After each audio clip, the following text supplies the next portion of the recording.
My dear student friends, in today's lecture, let's study the integrated management of silkworm diseases.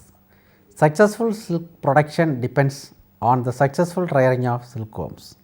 One of the major constraints in silk cocoon production is the diseases in silkworm rearing. Mulberry silkworm, Bombyx mori, the primary producer of commercial silk, is domesticated for many centuries. The colonization has rendered the silkworms to lose its natural abilities to withstand the adverse climatic conditions and pathogen infection. The breed improvement programs aimed at evolving breeds with certain economic parameters have further eroded their ability to withstand pathogenic infections. This has made them vulnerable to many diseases, causing crop loss or low yield, which ultimately has led to low silk production. The microbes such as bacteria, virus, fungus and microsporidians cause infectious diseases in silkworms such as bacterial flagellatory, nuclear polyhedrosis, cytoplasmic polyhedrosis, infectious flagellatory and densonucleosis during all the seasons. Flagellatory is caused by bacterial pathogens alone or in combination with infectious flagellatory virus or densonucleosis virus. Grassery is caused by a viral pathogen BMNPV.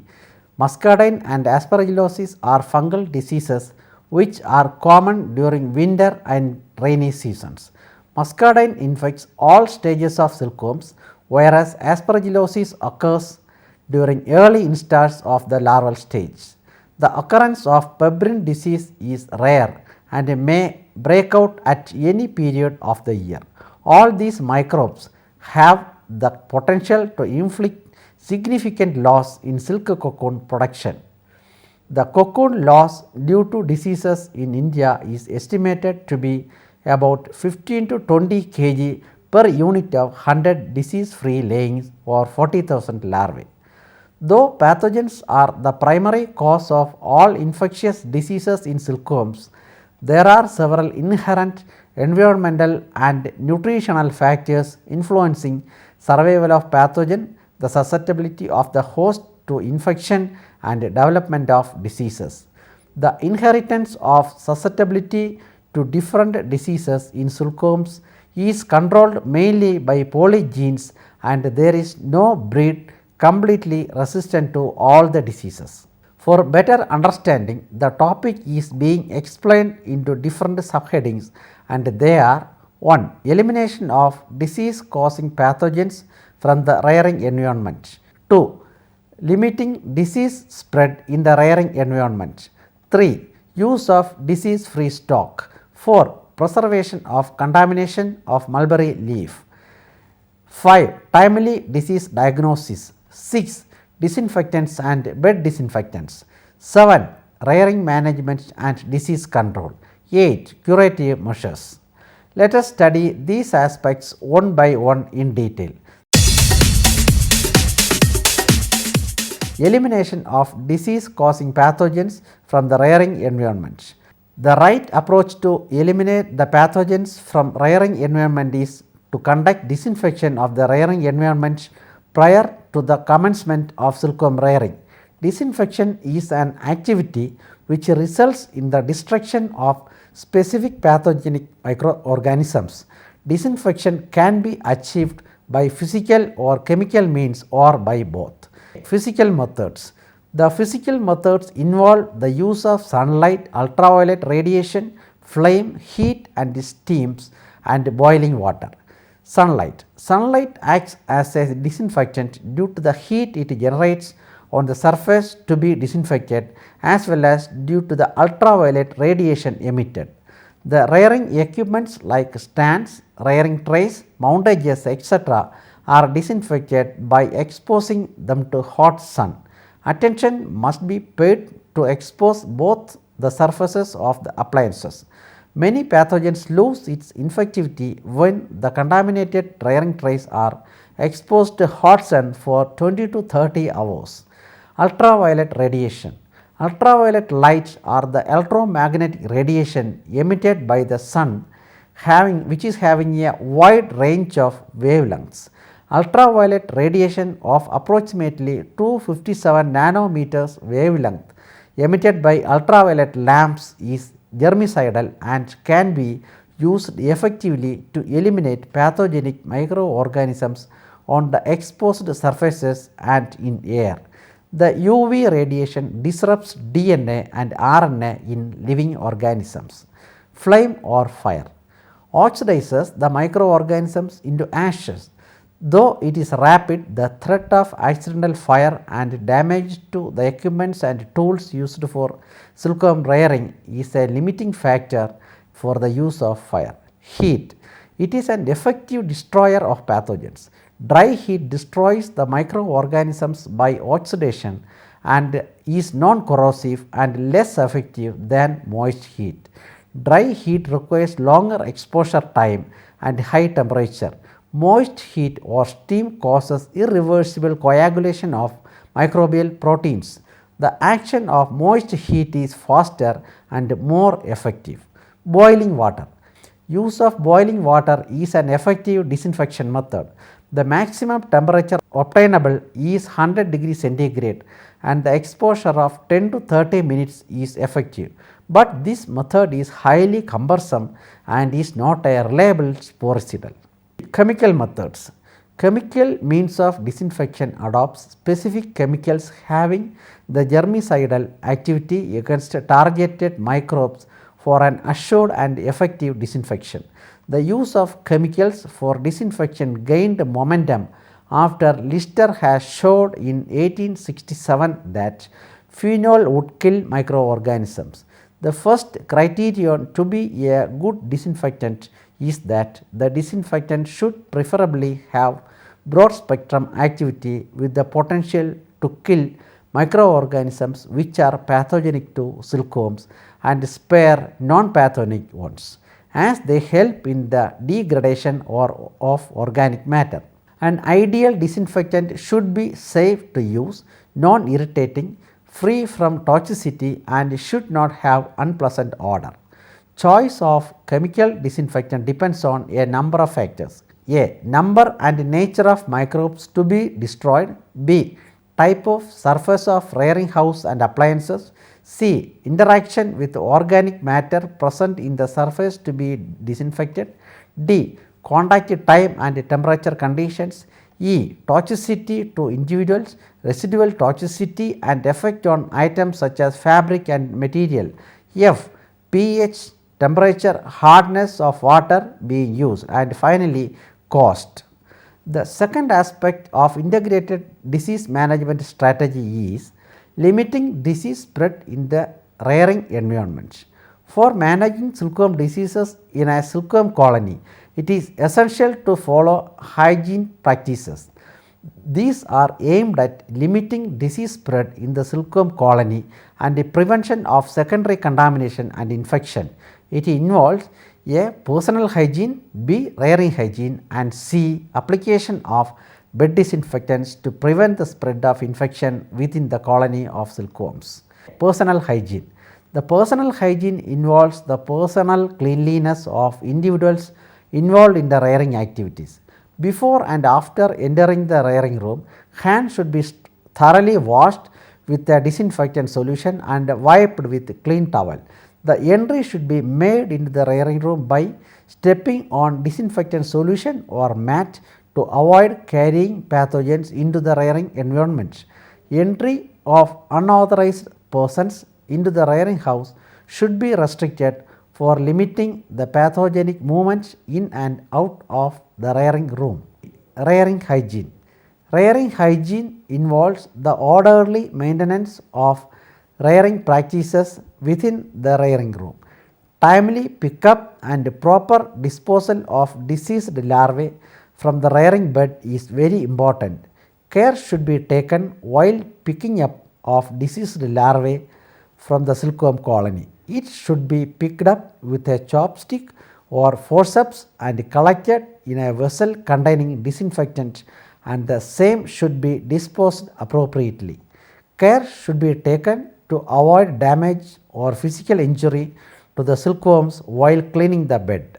Similarly, during mounting of spinning larvae, Utmost care should be taken to avoid injuries to the larvae. C.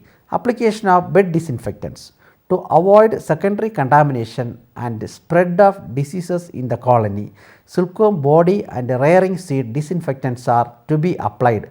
Periodic application of the bed disinfectants as per the recommended schedule significantly prevents the spread of diseases during rearing. Application of silicate lime powder at the beginning of each moult helps in absorbing moisture and regulates bed humidity. Silicate lime, being alkaline, is an effective virucide and highly helpful in managing the viral infections in the silkworm colony. Application of bed disinfectants after each moult is most effective disease management practice.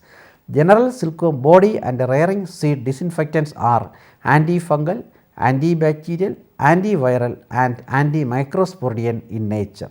Application of silicate lime dust in combination with bleaching powder in and around rearing house and premises improves hygiene in the rearing environment. Next aspect of our study is use of disease-free stock. Use of disease-free layings.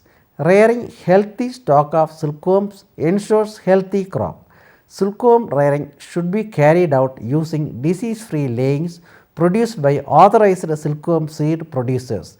The term disease-free layings indicates that the eggs are free from microsporidian or pebrine infection. Pebrine disease is unique in the way that it is transmitted from infected mother moth to the egg.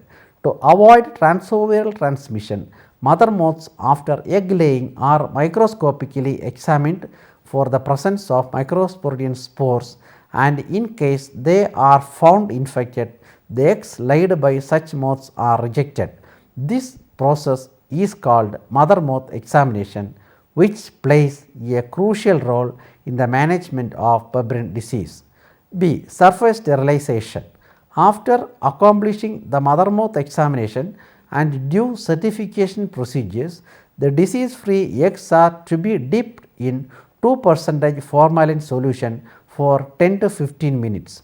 This primarily helps in exterminating the pathogens that are lodged on the surface of the eggs and ensures healthy larval colony. Another important aspect, that is the fourth one, is prevention of contamination of mulberry leaf. The quality mulberry leaf is vital for successful silkworm cocoon production. Therefore, the harvesting, transportation and storage should be done carefully to avoid contamination.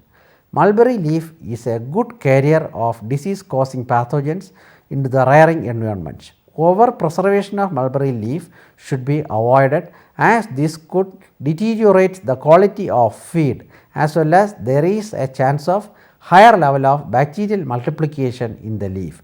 Many mulberry pests are carriers of viral, fungal and microsporidian pathogens. The excreta and wing scales of these pests are a source of secondary contamination. Therefore, it is essential to control the mulberry and other agricultural pests in the mulberry garden.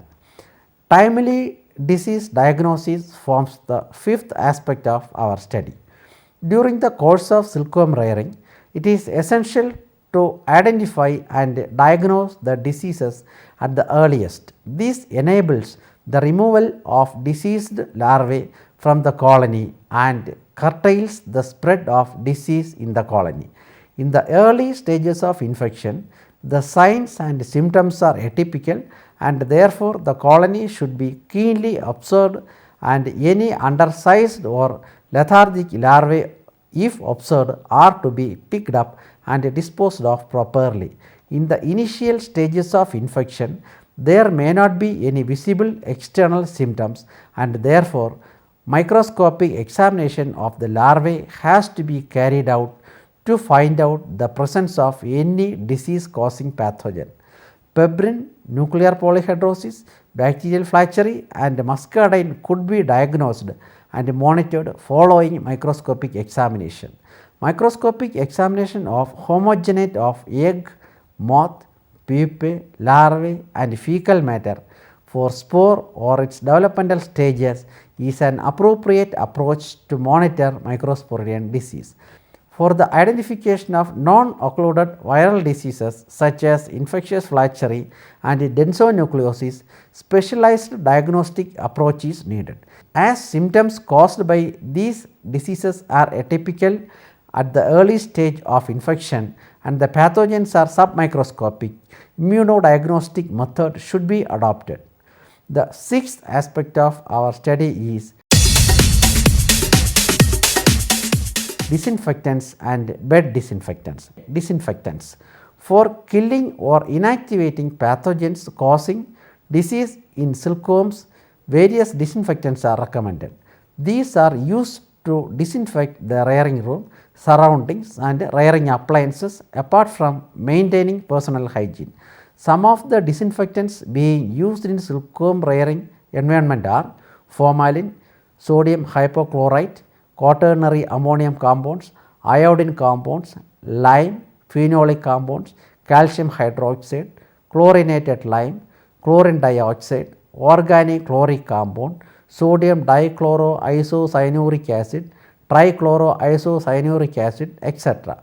The following are some major general disinfectants used in sericulture. Formalin.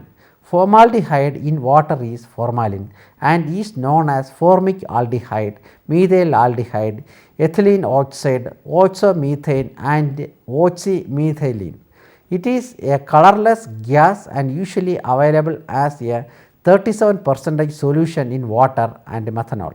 It is clear and colorless solution with irritating odor, pungent and suffocating.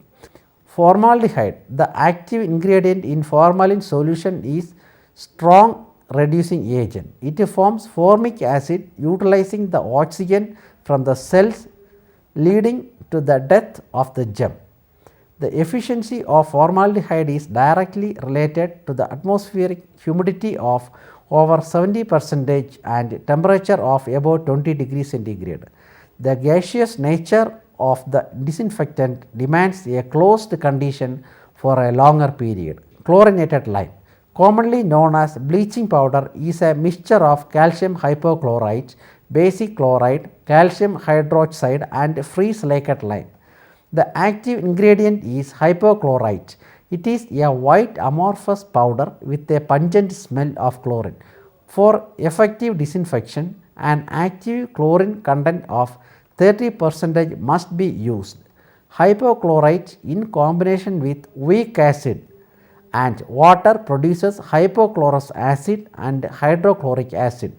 Hypochlorous acid is unstable and resolves into hydrochloric acid and nascent oxygen. The oxidation reaction by nascent oxygen is germicidal. The hydrochloric acid also aids in the release of chlorine, which is also germicidal. Chlorine alters the membrane permeability of cells, allowing the micromolecules such as proteins and nucleic acids to leak out. The main component of chlorinated lime, calcium hydroxide, is germicidal, which dissolves the polyhedron protein to release and disintegrate virions. The action of bleaching powder becomes efficient under wet conditions and therefore the surface of walls and equipment should be drenched with this solution. Chlorine dioxide. Chlorine dioxide as gas is well known as most powerful antimicrobial agent and its advantage as a hard surface disinfectant is widely recognized. Chlorine dioxide is a yellow to green colored gas with a distinct odor similar to that of chlorine. Chlorine dioxide gas is highly toxic and very unstable. It has been stabilized into solution form, which is very effective disinfectant against pathogens causing diseases in silkworms. It is soluble in water and like oxygen it exists as gas in solution. Like ozone, chlorine dioxide reacts by chemical oxidation and do not form chlorinated organic byproducts. Stabilized chlorine dioxide is effective even at broad pH ranges. This stabilized chlorine dioxide is superior disinfectant than chlorine in many respects. It is stable, 2.5 times more effective than chlorine and 50 times than hypochlorites. It is a biotoxic agent causing the membrane damage. It reacts with the nucleotide and amino acid moieties of the germs. Calcium hydroxide, that is Silkworm lime. It is an antiviral agent and commonly used as a silkworm body and rearing seed disinfectant. Burned limestone calcium oxide is hydrated with water to give calcium hydroxide and Silkworm lime powder. The Silkworm lime, being alkaline, destroys the viruses and is most effective against BM-NPV, BM-IFV and BM-DNV. B. Bed disinfectants. It has always been a practice to use silkworm bed disinfectants to contain the spread of diseases during the progress of a silkworm crop. Several potential bed disinfectants have been developed in India for disease management during silkworm rearing. There are many popular bed disinfectants in the field for controlling various diseases of silkworms. To prevent secondary infection, occurrence and spread of diseases in silkworm colony, silkworm body and rearing seed disinfectants are dusted over the silkworm body and rearing seed following a schedule. Silkworm lime powder is dusted every time the larvae settles for molt. Other commercially available bed disinfectants are dusted while the larvae come out of molt and mulberry is fed after half an hour of dusting the bed disinfectants. The disinfectants are dusted at 3 to 5 gram per square feet bed area. It is important to note that the bed disinfectants do not cure silkworms from diseases and it only prevents the spread of diseases. Hence, it should be used as a preventive measure by dusting the powder formulation uniformly as per recommended quantity and schedule. The chosen bed disinfectant must be effective against all silkworm pathogens to prevent the spread of all diseases, that is grassery, flacheri, muscardine and pebrine. Certain precautions are essential while using bed disinfectant formulations. It should not be dusted on the silkworms settled for mold or under mold and on eatable mulberry leaves available in bed. While dusting, eyes, nose, ear and mouth are to be protected. Hands should be washed thoroughly after dusting. Now let us see the seventh aspect of our study. Rearing management and disease control. Rearing platform. The adoption of suitable rearing method plays an important role in the prevention of infection and spread of diseases. Silkworms are best reared following platform rearing technique. The method is advantageous as it involves minimum handling of worms, leading to lesser chances of secondary contamination and retention of quality of mulberry for longer period. The feces and unhealthy and diseased larvae remain in the lower strata of the bed and hence further contamination process tends to be less. The platform rearing method offers 3-dimensional spacing and good ventilation. Rearing environments. Managing the appropriate temperature, humidity and air current during the course of rearing is also very important for silkworm disease management. Ideal temperature and humidity conditions favor the healthy development of silkworms, which in turn resist the pathogen manifestation in silkworms. When the larvae become weak, it is easily susceptible to pathogens and hence providing ideal microclimatic conditions are important. High temperature and high humidity induced stress renders the larvae stop feeding and thereby become physiologically weak. This makes the opportunistic pathogens take upper hand due to weak resistance and the larvae become diseased. Similarly, buildup of high humidity in the rearing environment should be avoided as it facilitates the fungal pathogens to germinate on the surface of silkworm, penetrate the silkworm and finally cause the muscardine disease in the silkworm colony. Nutritious mulberry leaf. The mulberry of poor nutritive value will not be able to provide sufficient quantity of essential requirement to the larvae to produce antibacterial factor. This results in high rate of multiplication of infectious bacteria and development of Flachery disease.